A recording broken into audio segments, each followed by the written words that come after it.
Bom dia, igreja! A graça e a paz do nosso Senhor e Salvador Jesus Cristo. Saúdo vocês que estão aqui no templo conosco, você também que está nos acompanhando ou que assistirá também pelo YouTube. Dia de ceia, dia de culto, dia de adoração. E o sentimento que eu inicio essa mensagem é de profundo temor. Em geral, quando você fala qualquer coisa sobre o Senhor, um temor já tem que surgir no seu coração. Um temor que é diferente do medo, né? Um temor reverencial. Mas quando você sente a presença do Senhor descendo gloriosamente, você não consegue ficar de pé. E quem esteve na intercessão, viveu o que a gente viveu, viu o que a gente ouviu, e a presença lá foi tão densa, tão real. E chegamos no culto e a gente vê as coisas se processando, os louvores, a presença de Deus, Deus falando, Deus confirmando. Isso gera um profundo temor. E eu transmito a essência do que o Senhor falou lá na intercessão, que foi: busquem a minha presença. Busquem a minha presença. E eu aproveito para fazer um merchan, o Denay e a Vilma não falaram da intercessão. Você não necessariamente precisa ser um intercessor, mas se você quiser chegar mais cedo, estar lá, ter um momento de presença, de reflexão, estar lá com os irmãos, também é uma escola de adoração. Se aprende a orar, orando. E com os irmãos. E com esse sentimento de temor, vamos compartilhar a palavra do Senhor. Que o Senhor me ajude.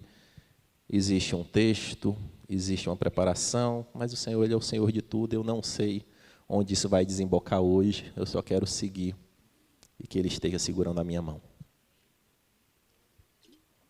O tema da mensagem de hoje é Gideão e a vitória sobre os medos. Gideão, o quinto juiz de Israel, e como esse homem nos deixou lições preciosas sobre um processo de vencer os medos. Ele saiu de um medroso convicto para um grande líder guerreiro, admirado ao ponto de uma nação chegar e dizer: queremos que você e a sua casa nos governem. Se Gideão tivesse aceitado, ele poderia ter sido antes de Saul, antes de Davi. E ele disse: não. E na Bíblia, nós temos muitos relatos de pessoas que ficaram com medo, atemorizadas em algumas circunstâncias, e o Senhor, Ele mudou. Moisés começou atemorizado com toda aquela situação. Nosso emblemático Davi, quando se viu num aperto da sua própria vida, ele se fez de doido para salvar a sua própria vida. E muitos homens de Deus tiveram um processo de vencer os seus próprios medos, as suas próprias angústias. Mas o de Gideão, se você olhar nesses 3 capítulos de Juízes, é um processo tão progressivo e tão detalhado que nos deixa lições muito preciosas. E é o que a gente vai buscar mergulhar nessa manhã. E eu queria iniciar, meus amados irmãos, como medo é um tema que não dá muito ibope, né? Fui no culto e o pastor foi falar de medo. Eu queria de alegria, de vitória, de poder, Mas nós temos que nortear a Bíblia de uma forma ampla e nortear em todos os temas, né? E, além disso, por ser um tema complexo, a gente tem que dar algumas bases aqui para iniciarmos, né? E eu queria fixar com vocês 4 perguntas para nortear a nossa reflexão de hoje. Eu espero que, ao final, nós tenhamos clareza sobre as respostas. A primeira pergunta é: o cristão, nascido de novo, restaurado, ele pode ter medo? Essa é uma pergunta. A segunda pergunta é: ter medo circunstancial, pontual, em alguma situação, é diferente de ser medroso existencial? A terceira pergunta é: todo tipo de medo é igual? O medo de barata, ele está na mesma prateleira do medo do inferno? Eu vi uns irmãos cutucar o outro, deve ter alguém com medo de barata por aí se entregando. Como Gideão, um medroso, ele se tornou um valente guerreiro. Nós vamos nortear a nossa reflexão nessas 4 perguntas. Eu espero que, ao final, a gente tenha a clareza nas respostas. Mas faz necessário, nesse início, definir um pouco o que é medo, né? Medo é uma palavra que ela carrega tantas questões e a gente tem que delimitar algumas coisas. Inicialmente, medo é algo que o Senhor instalou em nós, o bom medo, o medo preventivo. Se não tivéssemos essa autoproteção, nós não teríamos limites. E muitas vezes o Senhor nos instalou com um nível de medo, que é um medo natural e que nos dá alguns instintos protetores. Esse medo é que nos faz, muitas vezes, nos autoproteger de algumas circunstâncias. Mas o medo desenfreado, irracional, ele pode se tornar um transtorno, uma fobia, pode se tornar algo que é muito aquém do que o Senhor nos colocou como um medo de autoproteção. E o que é a fobia, né? Fobia vem do grego fobo, né? E dentro de fobia você tem fobia de inseto, de altura, de lugares fechados, de sangue, de palhaço. Você tem fobia de tudo e tem agora medo de ter medo. As pessoas estão tendo... A situação está tão ruim que as pessoas conseguem... Não, eu estou com medo de ter medo, principalmente pós-pandemia. E, nesse contexto, o medo, ele é algo que, muitas vezes, ele não tem uma racionalidade. Quando ele nos domina de uma forma que foge da razão, o que faz um homem de 100 quilos ter medo de uma barata de 30 gramas e 10 centímetros? Não tem razoabilidade nenhuma lógica, mas às vezes acontece. E eu compartilho com os irmãos um medo irracional que eu tive durante muito tempo. Já vai rir o Denay e a Vilma que eu compartilhei com eles, certa vez. Eu tinha medo de galinha, meus irmãos.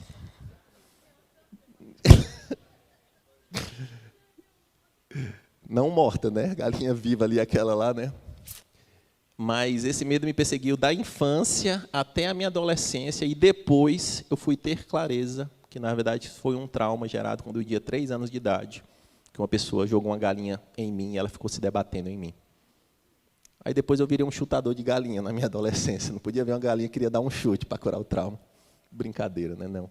Mas o medo, muitas vezes, ele nos aprisiona e muitas vezes não tem uma razoabilidade. E como o mundo está vivendo, meus amados irmãos?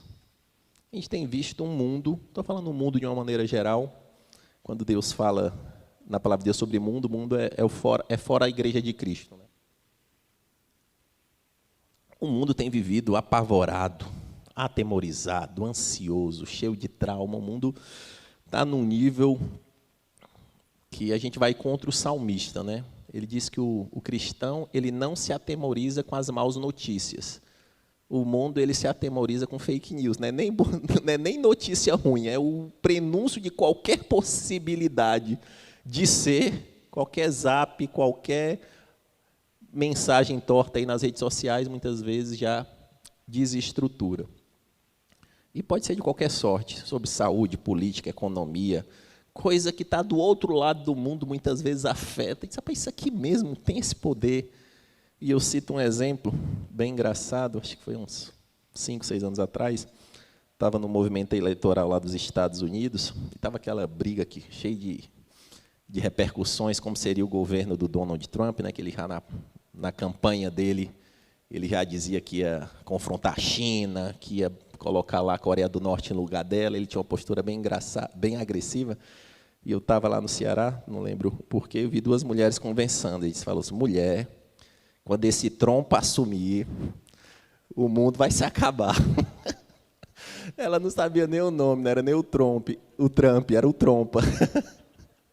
Alguém falou que tinha um Trumpa aí que ia criar uma guerra com a China, e ela já estava criando o próprio apocalipse na cabeça dela. E ela disse, mulher, não sei o que vai ser do mundo não, porque agora o mundo vai se acabar. E a gente ri, mas muitas vezes isso chega e toma espaço no nosso coração. E para nós, meus amados irmãos cristãos, nós devemos ser diferentes. Nós temos Cristo. Então, pelo menos o nosso nível de tolerância ao medo deveria ser diferente. Mas eu gostaria de compartilhar algo que a gente tem que ter clareza. Não ter medo é loucura. Cara, eu não tenho medo de nada, eu não tenho limite, eu não tenho... É loucura. Deus não nos criou assim. Mas viver acorrentado em muitos medos é preocupante. Tem alguma coisa que não está balanceada. Nós temos um medo que o Senhor nos instalou em nós, que é um medo balanceado, autoprotetivo, que pode ser regulado, mas quando isso desencadeia, nós temos que ter cuidado. Mas talvez a dificuldade de falarmos do tema medo, que a igreja ela foi muito assolada por um triunfalismo, sobre uma vitória. Eu só tenho que falar de vitória. Como assim, rapaz? Você expulsa demônio e tem medo disso aqui? Como assim? E a gente criou, e muitas vezes o texto ele é até apertado numa pedalada para dizer o que o texto não diz. Quando muitas vezes um irmão está com medo, um outro pode chegar e dizer: meu amor, meu irmão, querido irmão, amado irmão, você está com amor, você está com medo? O perfeito amor lança fora todo medo. Aí você mete esse versículo e deixa o irmão em parafuso, né? Será que eu não amo? Será que eu não estou no perfeito amor? Só que, dica simples, meu irmão, quando você receber algum versículo fora de contexto, que lhe dá uma baratinada, vai na Bíblia e lê no mínimo o capítulo. Esse capítulo não fala sobre isso.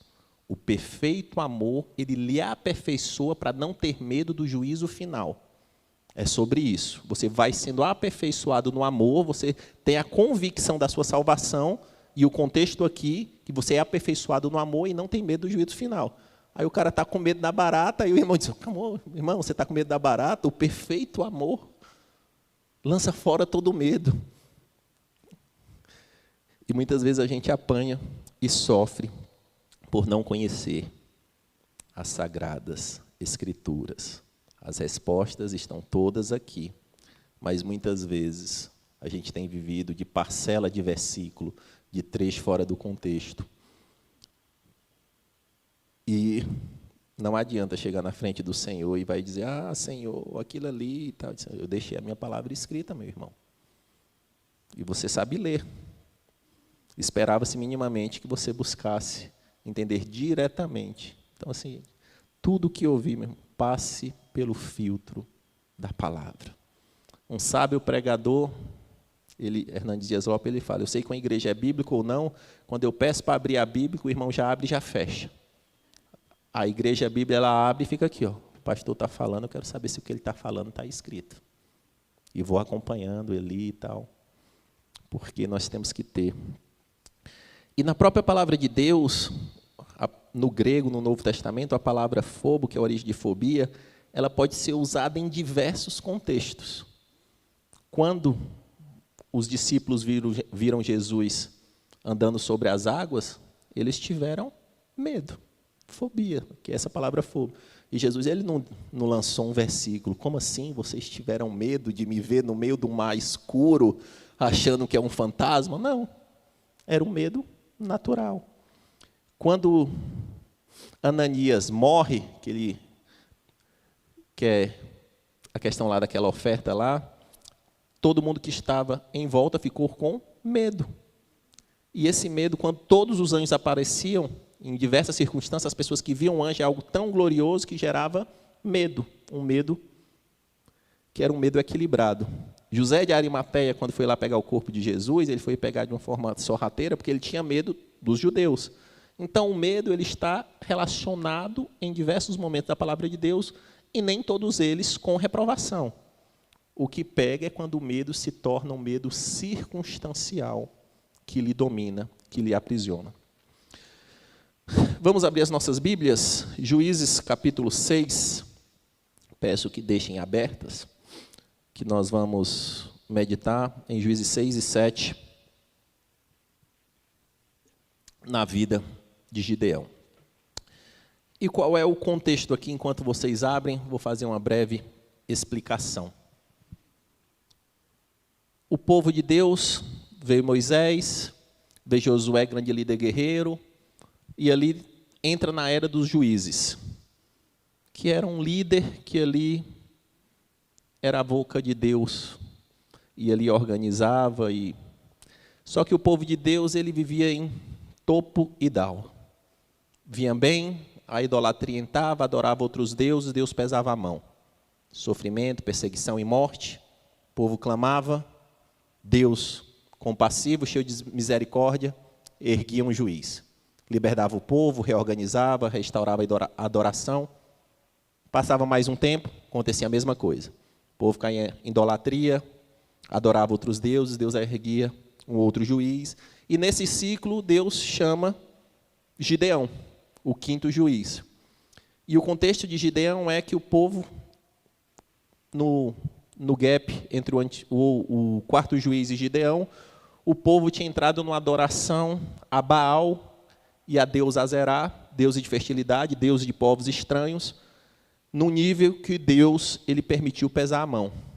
E os midianitas, que eram povos vizinhos, eles vinham cirurgicamente no tempo da colheita e devastavam tudo. Roubava todos os cereais, matava animal, matava gente e deixava desolado. E no outro ano, vinha, fazia a mesma coisa. E por 7 anos seguidos, eles faziam esse ciclo. E o que é que aconteceu? Gerou um colapso financeiro em Israel. Porque Israel ele já estava num nível de pobreza extrema.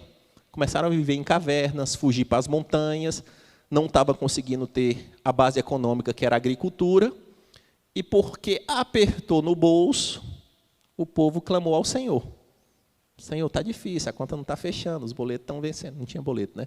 Mas só contextualizando. Mas tinha alguém que podia ter um dinheiro emprestado aí para pagar, e por estar com dificuldade financeira, o povo clamou ao Senhor. E Deus, misericordioso, compassivo, envia um profeta, que não diz qual é o nome desse profeta, e esse profeta dá uma pancada e diz: o Deus que lhe libertou do Egito, que fez tudo o que fez, estou aqui parafraseando, e vocês mais uma vez se voltaram para outros deuses. Mais uma vez se voltaram para outros deuses.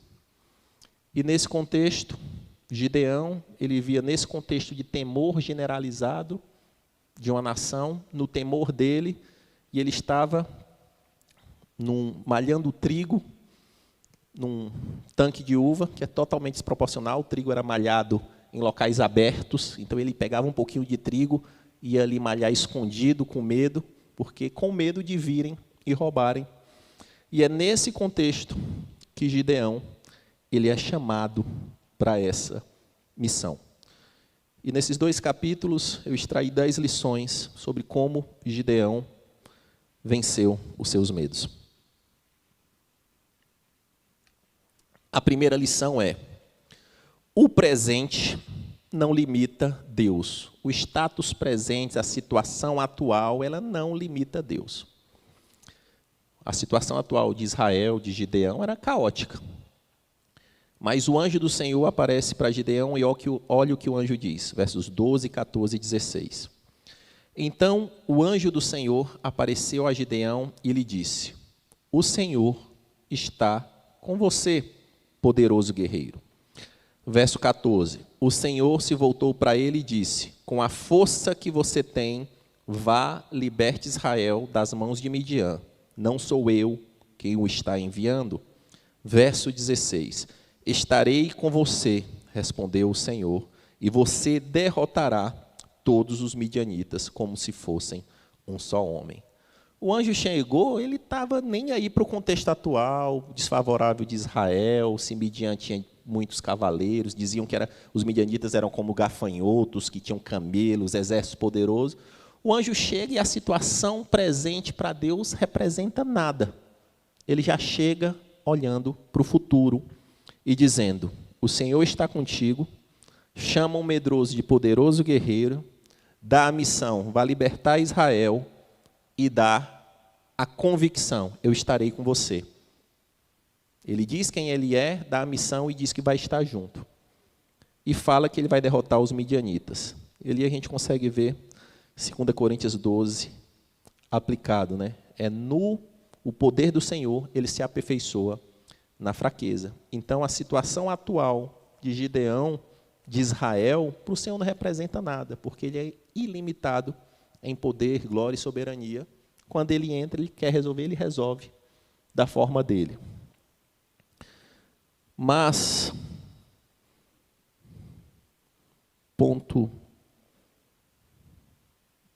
projeta o ponto 2 aí, Gui, por favor. Acho que deu uma cortada aqui, mas dá para seguir.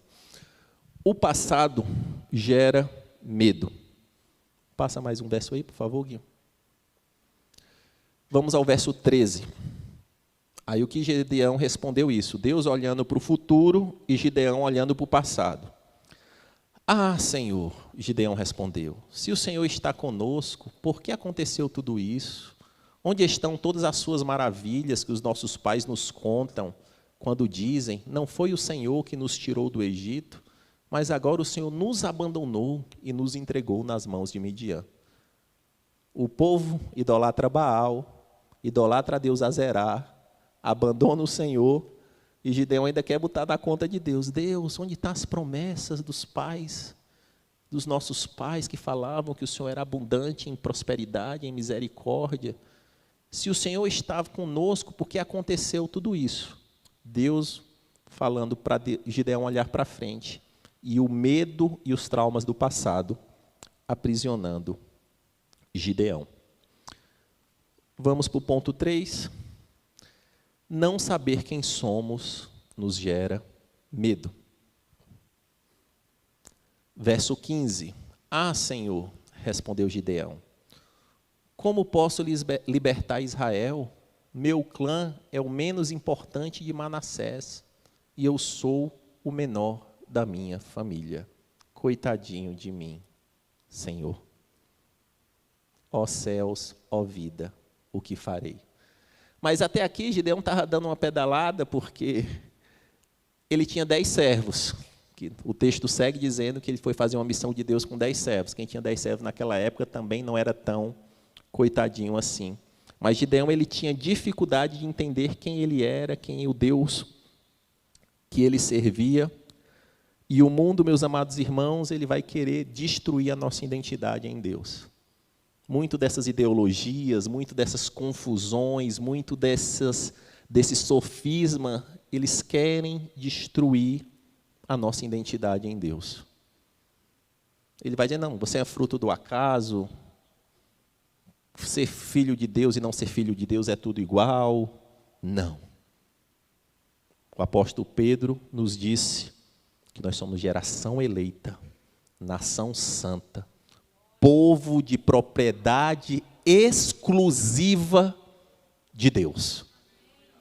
E nós temos 2 caminhos, dizer que nós somos frutos do acaso, que o Senhor nos trata como qualquer outro, ou se apropriar dessas promessas e dizer, eu sei quem eu sou.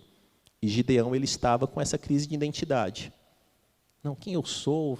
Tribo de Manassés, não tem tanta relevância, o meu clã não é tão forte, dentro do meu clã eu já sou fraco. Isso também gerou uma grande confusão. Ponto 4. Deus nos treina progressivamente para vencer os nossos medos. Versos 25 e 26. Naquela mesma noite, o Senhor lhe disse, separe o segundo novilho do rebanho de seu pai, aquele de 7 anos de idade, despedace o altar de Baal, que pertence a seu pai, e corte o poste sagrado de Azerá, que está ao lado do altar. Depois faça um altar para o Senhor, seu Deus, no topo dessa elevação. Ofereça o segundo novilho em holocausto com a madeira do poste sagrado que você irá cortar.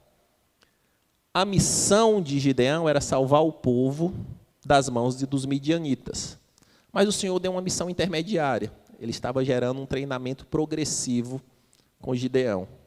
Mas para o medroso, meus amados irmãos, essa missão já era muito difícil. Sabe o local onde todo aquele povo adora esse falso Deus? Nós vamos começar destruindo isso. Você vai chegar lá, você vai destruir o altar do Deus Baal. Você tem um poste, que é um poste sagrado para Deus Azerá, você vai quebrar esse poste, da madeira, você vai cortar a madeira, você vai fazer um altar em cima do altar de Baal e vai oferecer uma adoração para mim. Porque toda mudança começa com a restauração da adoração. Eu preciso dizer que a adoração em Israel vai mudar e que, através desse seu ato, Gideão, eu estou começando a mudar a sorte do meu povo. E ali Deus ele dá uma missão intermediária para Gideão. E numa tacada só, Deus ele prova Gideão, ele testa Gideão, não prova, ele testa, no tocante à sua fé e à sua família. Vamos lembrar que é uma sociedade totalmente patriarcal. E aqui o texto diz que quem era o dos chefes da adoração lá era o pai dele. Então ele estava fazendo um marco de fé e olhando para trás até para a sua família. Esse ato de fé dele, ele estava, talvez eu nunca mais tenha relação com meu pai. Jesus lá na frente disse, aquele que ama seu pai ou a sua família mais do que a mim, não é digno de mim. Ponto 5. Deus tolera a nossa evolução no processo. Deus, ele é um Deus misericordioso, parcimonioso. Ele nunca vai cobrar de um cristão maduro na mesma proporção que ele cobra de um neófito que está chegando. Ele dá tempo para que a progressão ocorra no desenvolvimento de conhecer dele. Mas isso não leva, eu sou neófito, 20 anos de evangelho. Espera aí. Se eu ainda estou aqui me adaptando, entendendo como funciona, pega leve para mim. Também não funciona assim. Mas aqui, no caso de Gideão, era claro que o Senhor ele estava fazendo um processo progressivo. Gideão recebeu essa missão e olha como é que Gideão ele cumpriu. Ponto 5.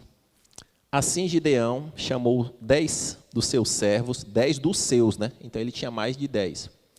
E fez como o Senhor lhe ordenara, mas com medo da sua família e dos homens da cidade, fez tudo de noite e não durante o dia. Então, assim, Senhor, a missão é tão dura, Senhor, que eu até vou, estou com medo.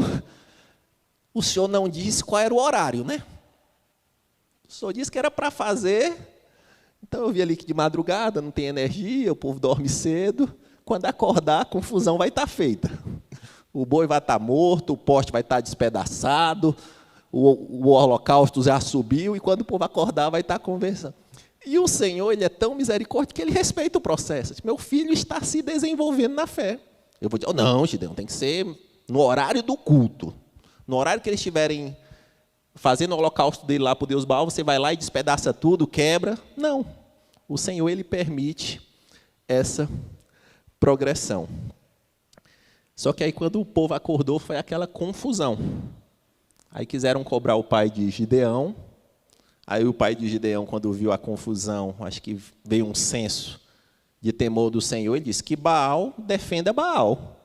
Eu não vou entrar nessa daí, não, que se ele é Deus que diz que todo mundo diz que é, se destronaram o altar dele, meu filho está vivo. E Gideão, ele é chamado de Jerubaal, né? Aquele que enfrentou Baal. Só que aí Gideão, tendo cumprido essa promessa, agora o próximo desafio era para a grande missão. E o nome de Gideão ganha notoriedade e ele chega a ter muitos soldados, guerreiros, já querendo seguir para a batalha. Ponto 6. Deus tolera as nossas dúvidas. Acho que esse é um texto bem conhecido de Gideão. Inicialmente, quando o anjo apareceu no verso 17, foi a primeira aparição, olha o que Gideão fez. Verso 17. Se de fato posso contar com o teu favor, dai-me um sinal de que és tu que está falando comigo. O anjo aparece para falar com ele, diz, me dá um sinal que é você mesmo que está falando comigo. Porque é algo emblemático você ver a presença de um anjo do Senhor. E o sinal que ele pediu foi, espera, eu vou ali preparar uma oferta, uma refeição, e quando eu voltar, se você estiver aqui, eu vou ter a certeza que você foi enviado de Deus. Ele prepara a refeição, e quando chega, o anjo toca, e ali sobe como algo suave. Essa foi a primeira dúvida. Deus tolerou essa dúvida de Gideão, desse processo.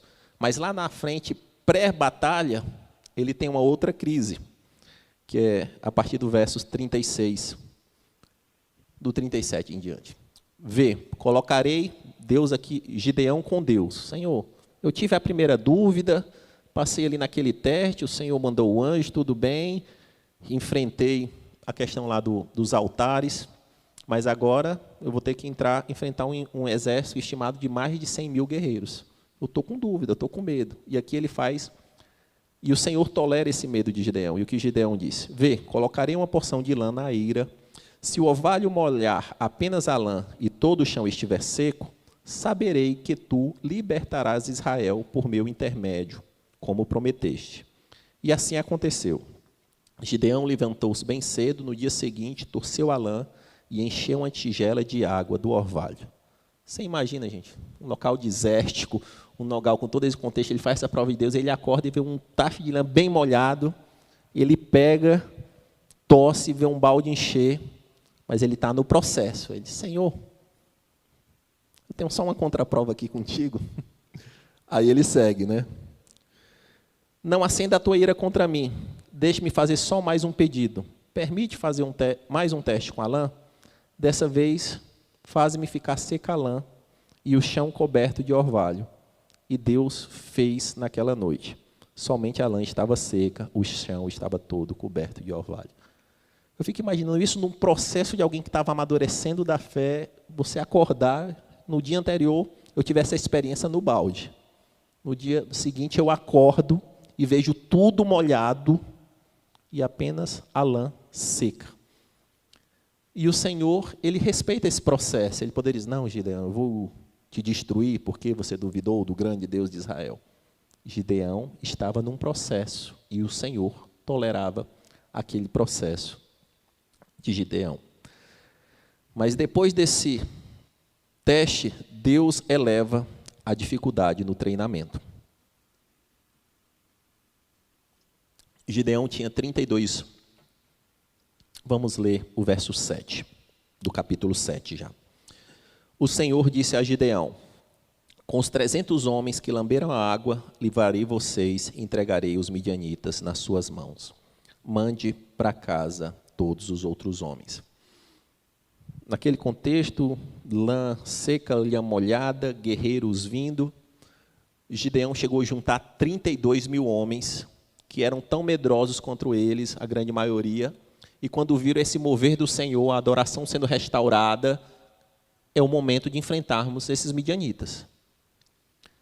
E se você vê num campo de guerra, nas guerras históricas, não é impossível um exército 3 vezes menor vencer com estratégia.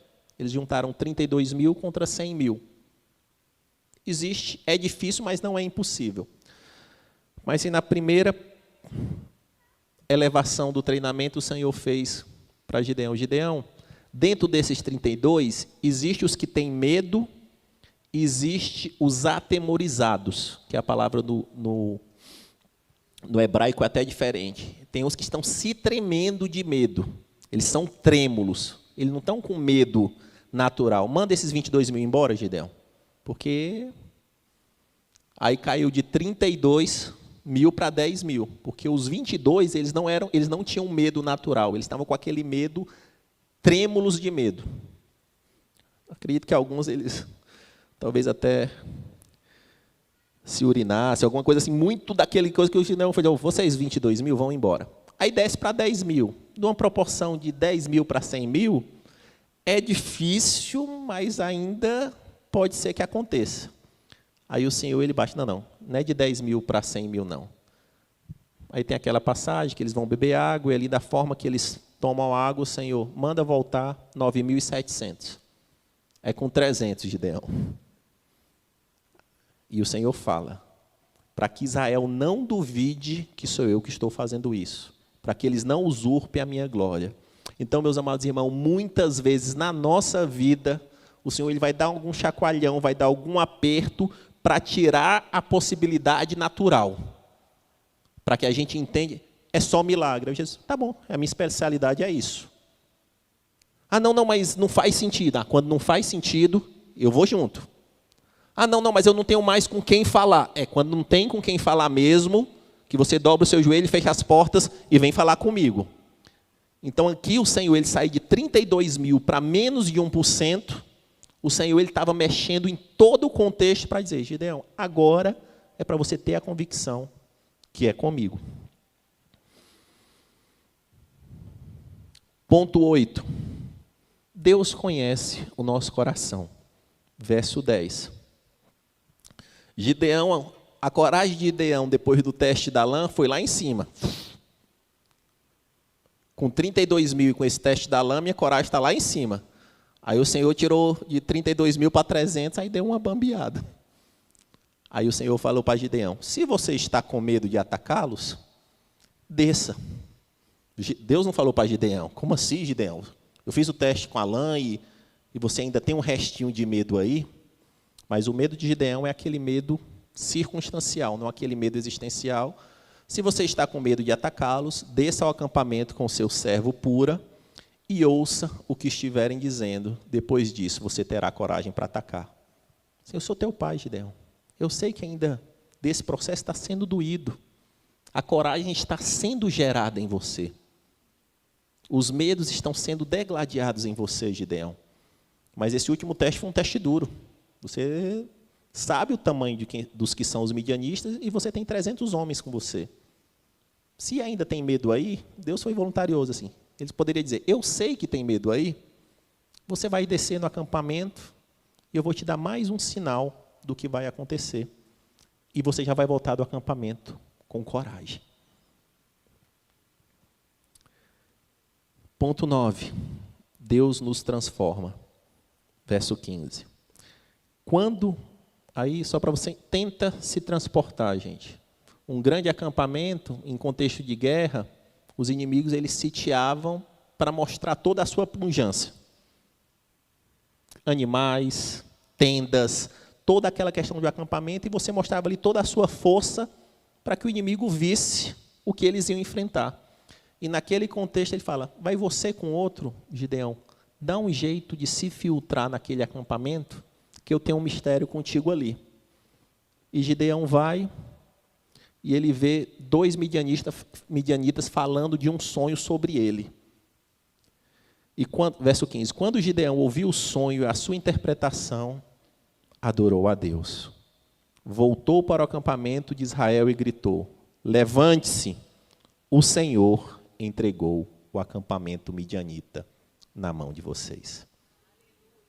Ele foi lá ainda com os medos, muito provavelmente encapuzado, infiltrado, para não ser reconhecido, e ele vê ali na tenda uma conversa sobrenatural de um midianita que tinha sonhado com um ataque, com aquela confusão, e ao ver aquilo, o seu coração, que estava num processo de transformação, ele completamente se curva.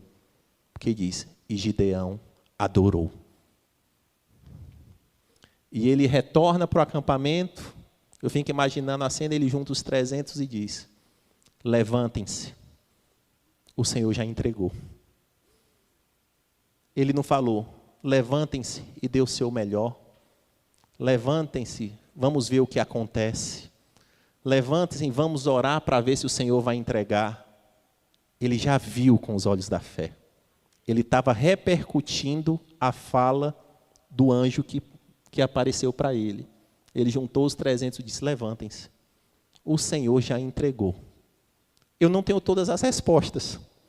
Nós continuamos sendo 300 contra 100 mil. Eu não tenho as respostas.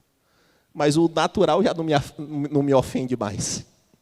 O que eu vejo no campo natural já não me balança mais. Eu vi 100 mil pessoas, armados, valentes, mas isso não me abala mais.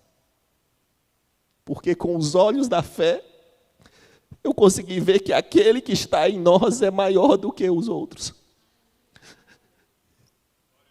Eu fico imaginando aquela mesma cena do profeta Eliseu, quando ele fala que ele estava com um companheiro dele, diz que ele abre os olhos. E quando ele vê um exército celestial armado para lutar uma guerra. E Gideão, muito provavelmente, ele deve ter um vislumbre desse nível, porque no campo natural, você vê lá, batida de martelo, arma sendo preparada, animal, todo aquele contexto improvável. E um medroso circunstancial, ele volta desse acampamento, junta 300 homens assim, o Senhor já entregou. A vitória é nossa. Gideão já estava transformado. ele já estava transformado. Mas grave que ele falou, ele adorou. A restauração passa-se por uma genuína adoração. O Senhor, a vitória de Gideão, maior, para Gideão especificamente, o Senhor estava restaurando o coração dele e a adoração dele. A vitória era um fim, era uma consequência.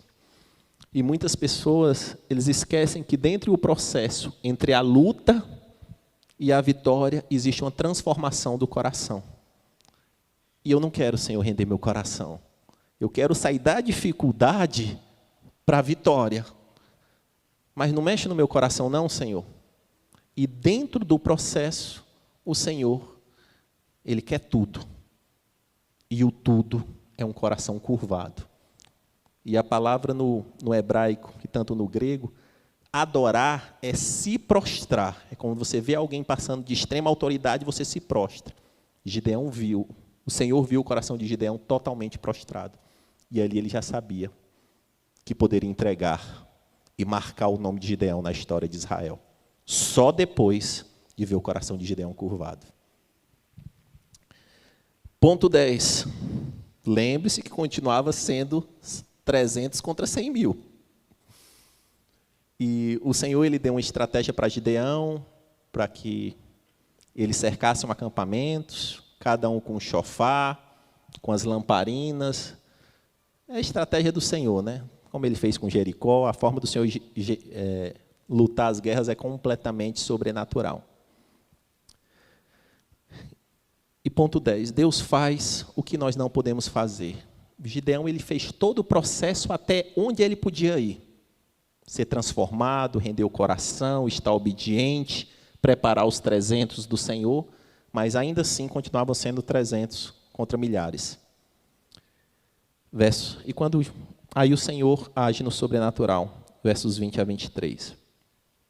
As 3 companhias trocaram as trombetas e despedaçaram os jarros. Empunhando as tochas com a mão esquerda e as trombetas com a direita, gritaram: a espada pelo Senhor e por Gideão. Cada um mantinha a sua posição em torno do acampamento e todos os midianitas fugiam correndo e gritando. Quando as 300 trombetas soaram, grave bem, o sobrenatural é do Senhor. O Senhor fez que em todo o acampamento os homens se voltassem uns contra os outros com as suas espadas. Mas muitos fugiram para as Bet-sita, na direção de Gererá, até a fronteira de Abel-Meloá, perto de Tabate. O medroso agora era um valente guerreiro. Aquele que não inspirava ninguém agora era um líder que inspirava muitos, pelo Senhor e por Gideão. E o Senhor, ele chamou Gideão, deu a missão, treinou, restaurou, deu a estratégia, mas o desfecho final, o grande finale, foi o milagre do Senhor. Porque o Senhor ele fez com que os midianitas se degladiassem entre si e se autodestruíssem. Queria chamar o Moisés aqui. Passa mais um, Gui. Vamos recapitular um pouquinho do que a gente mergulhou nessa jornada de Gideão, desses 2 capítulos. Sugiro que você medite também em casa. O primeiro ponto é que Deus, o presente não limita Deus. O passado gera medo. Gideão estava olhando para o passado, estava aprisionado nesse passado. Não saber quem somos gera medo. Gideão tinha uma crise de identidade. Deus, ele nos treina progressivamente. O Senhor foi dando missões progressivas para Gideão, para que a coragem dele fosse desenvolvida e os medos fossem vencidos. Deus tolera a nossa evolução. Deus, ele via esse processo de amadurecimento de Gideão e permitiu o teste da lã, o teste lá de destruir o altar à noite. Deus tolera as dúvidas também do processo. Mas quando o processo ele vai evoluindo, Deus eleva a dificuldade para que a gente saiba que é Deus. Ele saiu de 32 mil para 300. Deus conhece o coração. Ele conhecia Gideão intimamente e sabia que ainda tinha alguns resquícios de medo. E por isso deu aquela última prova no acampamento, aquela última confirmação. Deus transforma. Gideão é uma prova viva da transformação de um medroso em um valente guerreiro. E Deus faz o que nós não podemos fazer. Quando Gideão fez tudo o que ele poderia fazer, o Senhor entrou e concluiu a obra de uma forma sobrenatural. E nós aqui, pode passar mais um, Gui, nós aqui na nossa igreja, nós queremos caminhar com você, contribuir no seu amadurecimento cristão. Gideão, ele foi amadurecido, ele cresceu. E nós, enquanto igreja, tudo que nós fazemos é para que cada um de vocês, vocês possam crescer e se desenvolver no Senhor. A nossa missão é formar discípulos de Cristo, que amam e servam a Deus. Para que não venhamos chegar com 10 anos de fé, 20 anos de fé, e cometendo as mesmas coisas de um recém-chegado. Mas e o que essa conversa de Gideão, midianita, Israel, profeta, Shofá, lã, tem a ver com a minha vida? O problema é uma crise de muitos medos. Nós vivemos um mundo atemorizado. Mas aquela mesma graça e misericórdia que alcançou Israel e alcançou Gideão de uma forma particular, ela está disponível para nós. Deus não muda. Esse mesmo cuidado que nós podemos ver na vida de Gideão, esse cuidado próximo, progressivo, ele está disposto para nós. Mas viver esse processo, aceitar esse all-in com o Senhor, ele tem um preço. Gideão, ele pagou o preço de muitas vezes ter dificuldade com seu pai, com seu povo. Ele pagou o preço de sair da sua zona de conforto e se jogar numa jornada de fé para ser desenvolvido. E pode ter certeza que lá na frente, outras missões que o Senhor deu para Gideão, ele não precisava mais desse mesmo processo, porque o coração já estava curvado. Se a gente vê a história de Moisés, foi a mesma coisa. As missões iniciais de Moisés eram missões mais elaboradas, o Senhor com ele, e depois o Senhor ele já falava face a face, só descia, e Moisés ouvia e obedecia. Então nós temos que entender que enfrentar os nossos medos, ter uma caminhada de fé com o Senhor, ele vai exigir um preço de uma vida totalmente curvada em adoração ao Senhor. E vamos voltar às perguntas iniciais que nós fizemos. O cristão pode ter medo? Sim. Um medo pontual, natural, esse medo que o Senhor nos deixou como um DNA de autoproteção, não é demérito para o cristão ter um medo equilibrado, pontual. Mas ter medo circunstancial é diferente de ser um medroso existencial? Sim, é completamente diferente. Você ter um medo, uma angústia, uma dificuldade, mas você viver completamente atemorizado é um grande problema. Os medos são iguais? Não, não são iguais. Você tem um medo de uma barata, de um inseto ou de sangue, isso não lhe descredencia. Mas você tem medo do inferno, você tem medo de Satanás, você tem medo de uma série de coisas que com o Senhor nós temos que ter autoridade, isso também é algo complexo. E a pergunta que fica, como Gideão, um medroso, se tornou um valente guerreiro? A resposta, relacionamento próximo e íntimo com Deus. Como Jó saiu de um homem que questionava Deus para no final dizer: antes eu te conhecia de ouvir falar, mas agora os meus olhos te veem. Relacionamento próximo e íntimo com Deus. Talvez nessa reflexão, o Júnior vai trazer aqui uma sacada para me vencer meus medos. Não tem sacada não, meu irmão. É processo íntimo e relacionamento pessoal com o Senhor. Hoje, melhor que ontem, amanhã, melhor do que hoje, e vai seguindo nessa jornada. Essa foi a fórmula mágica de Gideão. E Gideão, essa jornada demorou um longo tempo. Obrigado, Gui. E o que Jesus nos trouxe de reflexão, de encorajamento acerca desse tema medo. Eu trouxe aqui 2 versículos que estão na reta final da vida de Jesus. Um está em João 16:33, o nosso mestre nos falando: eu disse essas coisas para que em mim vocês tenham paz. Nesse mundo vocês terão aflições, contudo tenham ânimo, eu venci o mundo. Mateus 28, 19 e 20 vai dizer: portanto, vão e façam discípulos de todas as nações, batizando-os em nome do Pai, do Filho e do Espírito Santo, ensinando-os a obedecer a tudo o que eu os ordenei a vocês. E aqui vem a grande promessa: para aqueles que estão imbuídos nessa missão de formar discípulo, de gastar a sua vida formando discípulos, eu estarei sempre com vocês até o fim dos tempos. Em outras versões, eu estarei convosco todos os dias até a consumação dos séculos. Baixe a sua cabeça, feche os seus olhos. Manaim Worship pode se posicionar. A palavra foi semeada, meus amados irmãos. Ela tem própria vida. Ela tem capacidade de adentrar no nosso íntimo, separar junta de medulas, chacoalhar o nosso espírito. E diante dessa palavra eu tenho, primeiramente, um convite para você que está aqui ou você que está nos acompanhando. Talvez você nunca entregou a sua vida para Jesus Cristo.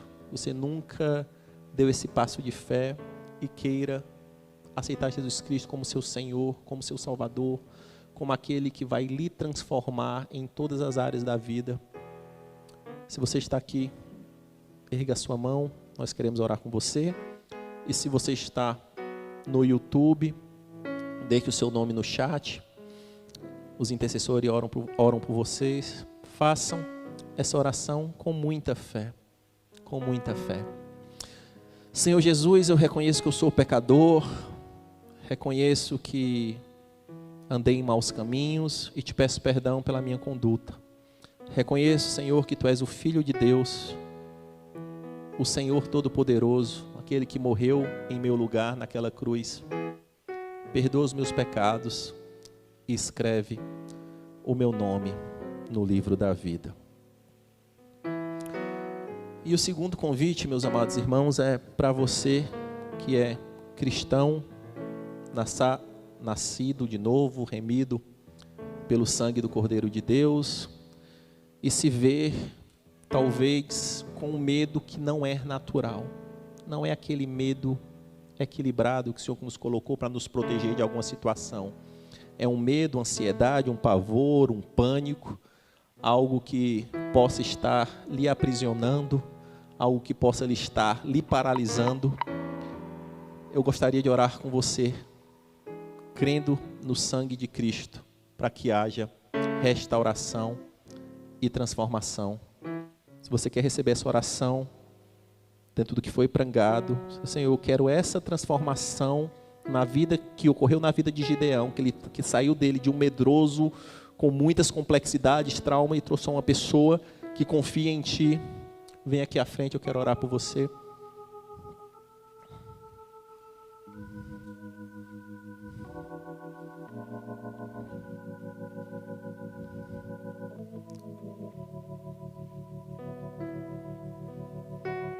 Lembre que no processo, essa pode ser a primeira fase de um processo de transformação. Dentro dessas missões, Zarara karabaraladara baraladai. Zarara baraladara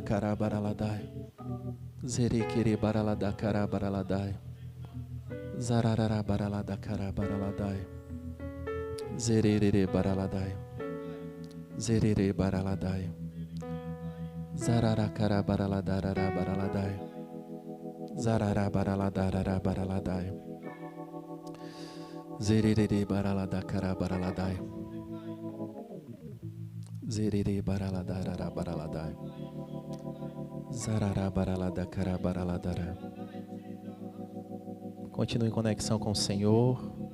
É a sua vida, é a sua existência, é o seu milagre, é a sua transformação, é a sua libertação. Senhor, meu Deus e meu Pai,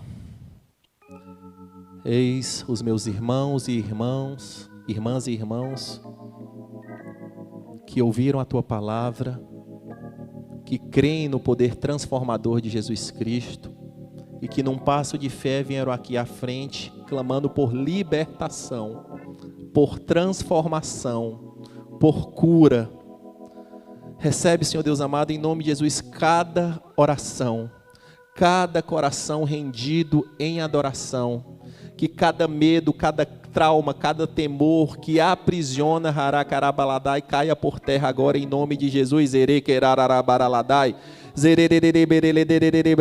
Eu sou o Senhor, Haracarabaladai, eu te construí, Haracarabaladai, eu sei das feridas das almas, Haracarabaladai, eu sei dos sonos perdidos, Haracarabaladai, eu sei da angústia, Haracarabaladai, eu sei da dor, Herequerebaladai, eu sou o teu pai, Haracarabaladai, não duvide do meu amor, filho, Haracarabaladai, não duvide do meu amor, filha, Haracarabaladai, eu te gerei, Herequerebaladai, eu te tenho, Haracarabaladai, cavado na minha mão, Haracarabaladai, eu quero te libertar, Haracarabaladai, eu quero te transformar, Haracarabaladai, quero te levar, Haracarabaladai, para experiências maiores, Haracarabaladai, transformadoras, Erequerebeledei, como fui em Gideão, Haracarabaladai, sou na tua vida, Haracarabaladai, eu não mudo, Erequerebeledei, eu sou o mesmo ontem, hoje, eternamente, Haracarabaladai, o eu sou está aqui, Haracarabaladai, o grande, Haracarabaladai, o poderoso, Haracarabaladai, o leão, Haracarabaladai, que ruge, Haracarabaladai, que tem tudo, Haracarabaladai, debaixo dos meus pés, Erererebaladai. Não duvides, Erererecarabaladai. Não questione, Zerequerebaladai, não pare aqui, Zerequerebaladai, é uma progressão, Haracarabaladai, é um caminhar, Haracarabaladai, busque a minha presença, Zerequerebaladai, com sede, com fome, Haracarabaladai, como aquela comida mais saborosa que você gosta, me busque, Zerequerebaladai, como aquela água gelada, Haracarabaladai, em um dia quente, tenha sede de mim, Haracarabaladai. Verás, Haracarabaladai, que sou Deus em tua vida, Zerequerebaladai. Verás, Haracarabaladai, a minha glória, Haracarabaladai. Quando a minha presença, Herequerebaladai, ela adentra, Haracarabaladai, tudo se transforma, Zarararabaladai. Zererebaladai. Se você já recebeu oração, pode ir retornando. Continue com o espírito de oração, Haracarabaladai. A presença do Senhor é real. A presença do Senhor é real. A presença do Senhor é real, Haracarabaladai.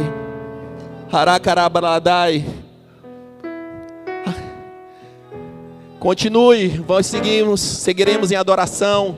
Fique de pé, Haracarabaladai. Se você não recebeu os elementos, erga a sua mão. Os nossos amados irmãos da Santa Ceia querem lhe servir. Erga a sua mão. E durante esse louvor, continue em adoração, em rendição, que nós vamos para a ceia. Medite nesse louvor, continue na sua autorreflexão, na sua busca pessoal. Toda honra, toda glória, todo louvor seja dado a Ti, Senhor. Obrigado por esse tempo na Sua presença, Pai. Erga as suas mãos como quem recebe. Que o amor de Deus, aquele que criou o medo e a coragem e coordena todas as coisas, que a graça de Jesus Cristo, que como homem venceu o medo da morte e ressuscitou ao terceiro dia, e que a comunhão e a consolação do Santo Espírito de Deus, que nos ajuda na jornada de vencer os nossos medos, esteja com você e com a sua família. Vão na paz.